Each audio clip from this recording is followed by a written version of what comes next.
MP has come to. Hali ya sintofahamu imezuka katika eneo la Ruiru kufuatia upanuzi wa chuo cha kiufundi cha Ruiru VCT, huku wakazi wakilaumu baadhi ya viongozi kwa kusambaratisha mradi huo kwa maksudi. Hali hiyo ilisababisha baadhi ya wafanyikazi wa ujenzi katika mradi huo kutiwa mbaroni na kuzuiliwa katika kituo cha polisi kilichoko karibu.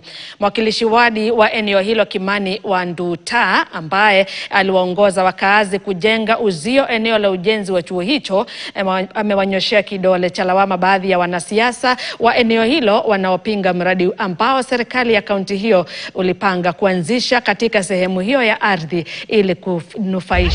ili kujinufaisha kisiasa.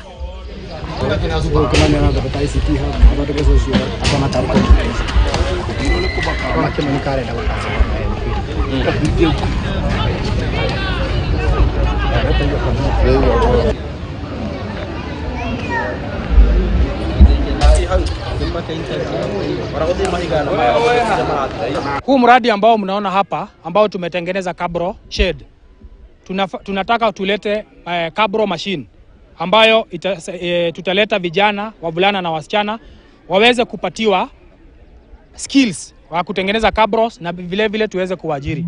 County government ndio itakuwa inanunua material, the ballast, sand and cement. Vijana wasiopungua 100 watakuwa kazi hapa.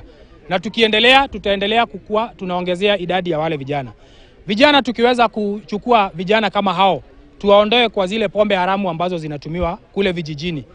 Tuwaondoe katika maovu inaendelea ya ukosefu wa usalama, ya mambo ya kuhusika na mambo ya kupiga geta na mambo mengine ya uhalifu. Itasaidia community. Nataka iendelee. Hatutaki siasa kwa makabro kwa sababu inakuja kusaidia watoto yetu. Watoto wetu wamepotelea kwa madawa, kwa bangi na pombe imejaa sana hapa. Kwa hivyo saa ile tunaona tumeletewa kitu ya kusaidia watoto wetu, tunafurahi. Hii itafaidia watu wengi sana na insecurity itakuwa imerudi chini juu watu watakuwa busy. Hakuna mahali unaweza toka hapa umechoka kutengeneza cabros alafu jioni ugojee mtu ndivyo umnyang'anye. Tunataka maendeleo ikuje.